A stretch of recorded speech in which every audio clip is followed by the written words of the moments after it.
2 in the morning. You're awake again. The room is dark.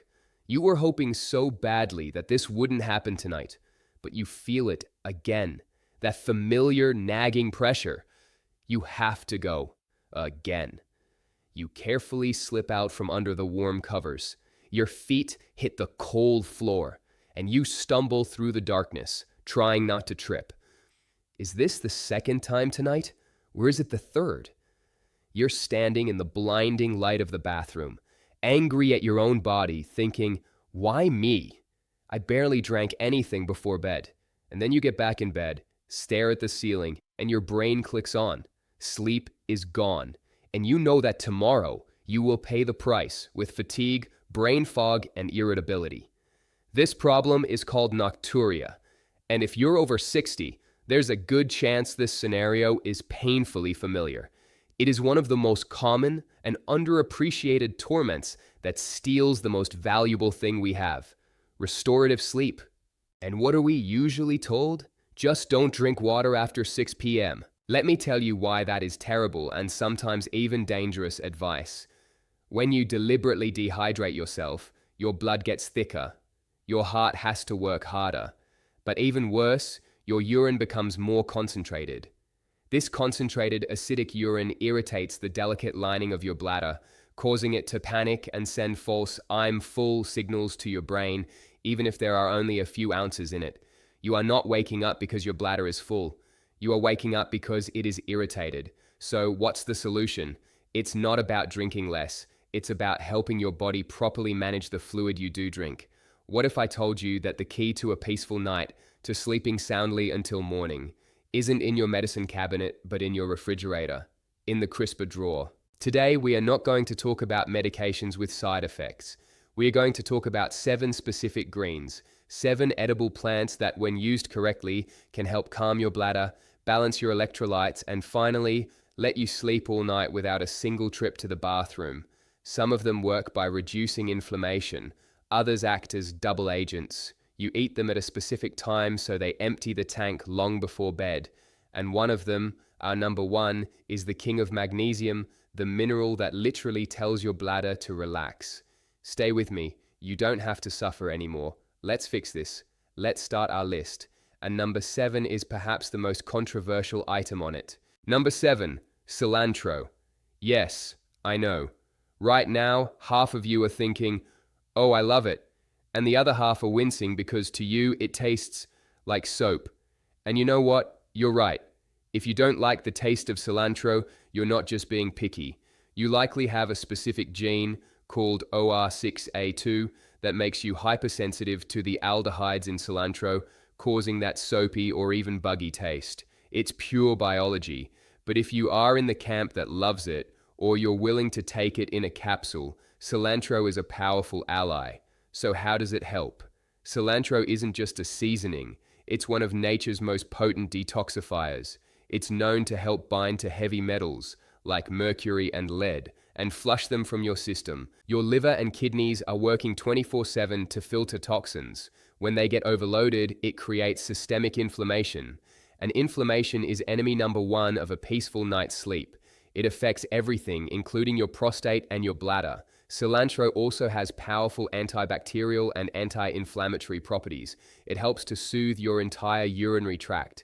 Think of it as an internal coolant for your organs. Less inflammation means less irritation. Less irritation means your bladder isn't screaming at you at 3 in the morning. You don't need to eat bunches of it. A little in a daytime salad or in your salsa or guacamole is all it takes to start this cleansing, calming process. So, from the controversial cilantro, we move to something much more familiar. Number 6, dill. Most of us know dill from pickles or sprinkled on potatoes. But our ancestors knew something we've forgotten. Dill is a powerful medicinal herb. Its main secret is in its essential oils, specifically a component called carvone. This oil is a natural antispasmodic. What does that mean? It means it relaxes smooth muscle. Your bladder is essentially a muscular bag. When it's irritated or overactive, those muscles clench or spasm involuntarily. It's that spasm that wakes you up. Dill gently calms those spasms. It reduces what doctors call detrusor overactivity. It tells your bladder, relax, it's okay, it's not time yet. But with dill, as with any potent remedy, there is a very important catch. And here's the mistake many people make. They think that since it's relaxing, they should drink dill tea right before bed. Do not do this. Dill is also a mild diuretic. That means it increases urine production. If you have too much of it in the evening, you will get the exact opposite effect and be running to the bathroom even more. So what's the trick? Eat your dill in the middle of the day. Add a generous amount to your lunch salad or soup. It will do its diuretic work by 3 or 4 p.m., helping you flush out excess fluid, but its antispasmodic relaxing effect will last into the night. In ancient Greece, dill was even used as a cure for insomnia. They wouldn't just eat it, they would stuff their pillows with it and add it to wine, believing its aroma promoted deep sleep. Now let's move to its close cousin, which acts as a true double agent. Number 5, parsley. Parsley is quite possibly the most underrated plant in your refrigerator. We see it as a garnish, but for someone with nocturia, parsley is a strategic weapon. It's a double agent for this reason. Parsley is one of the most powerful natural diuretics in the world. It contains compounds, apial and myristicin, that stimulate the kidneys and force them to flush out excess fluid and sodium. Wait, you're saying, a diuretic? I thought we were trying to avoid that. Yes, but it is all about timing. If you eat a bunch of parsley with your dinner, you are guaranteeing yourself 3 wake-up calls. That's the rookie mistake. The smart strategy is to use parsley as a scheduled flush. Here's what you do. You eat a large amount of parsley. I'm not talking about a sprinkle. I'm talking about a salad like tabbouleh, which is mostly parsley, and you eat it for lunch, no later than 2 p.m. What happens? By 5 or 6 p.m., your body will have flushed out all the excess fluid that would have otherwise pooled in your ankles, just waiting for nighttime. Parsley wrings out the sponge long before you ever get into bed, but that's only half its magic, especially for men. Parsley is incredible for improving microcirculation. It helps promote blood flow to the pelvic region, including the prostate. For many men over 60, an enlarged prostate, BPH, is physically squeezing the bladder, reducing its capacity. By helping to reduce inflammation and improve blood flow to that area, parsley can, over time, help ease that grip. So remember, parsley is your friend at lunch, but not at dinner. We've covered 3 potent, active greens. But what if you just want something safe and simple for dinner? Something guaranteed not to cause a problem? This brings us to number 4, lettuce. Yes, simple, humble lettuce. Whether it's romaine, butter, or iceberg, why is it on this list? Because sometimes what a green doesn't do is just as important as what it does. Lettuce is the perfect neutral green for dinner. It's 95% water, but that water is bound in fiber, so it releases slowly and doesn't flood your kidneys all at once. Most importantly, it is extremely low in acids and irritants. It will not tickle or annoy your bladder lining the way tomatoes, onions, or citrus fruits do. It's light. It won't cause bloating or acid reflux, 2 other culprits that can disrupt sleep and put pressure on the bladder. But lettuce, especially romaine, does have one little secret. It contains a substance called lactocarium. In wilder varieties of lettuce, the concentration is higher, and it was actually used in the 19th century as a mild sedative, almost like a non-addictive opium. The amount in our store-bought lettuce is very small, but it's there. It has a gentle sedative quality, so by having a big romaine salad for dinner, you're doing 2 things. You're filling your stomach with safe, neutral fiber, and you're giving your nervous system a tiny "it's time to relax" signal. It's the perfect foundation for a sleep-promoting dinner. From the safe bet lettuce, we move to a true heavyweight, the super green everyone talks about. Number 3, kale. Kale isn't called a superfood for nothing. It has everything. But for our purpose, sleeping through the night, we are interested in one specific property: its vascular support. Now, I'm going to explain something your doctor may have never told you. One of the biggest reasons seniors wake up at night isn't their bladder, it's their ankles. It's called nocturnal polyuria, caused by peripheral edema. Here's what happens. All day, As you stand or sit, gravity pulls fluid down. Because our veins and capillaries get weaker with age, which is normal, that fluid pools in your lower legs and ankles. You might not even notice significant swelling, but it's there. And then you lie down to sleep. As soon as your body is horizontal, gravity is no longer a factor. All that fluid that spent hours pooling in your legs rushes back into your bloodstream. Your heart and kidneys detect this sudden flood of fluid and say, "Red alert! System overload. We need to get rid of this now." And they wake you up at 2 a.m. to go to the bathroom. So, where does kale come in? Kale is loaded with vitamin K and flavonoids, which are vital for strengthening the walls of your capillaries and veins. By eating kale, you're making your pipes less leaky. Less fluid pools in your ankles during the day, which means less fluid floods your system at night. You're not fixing the problem at the bladder.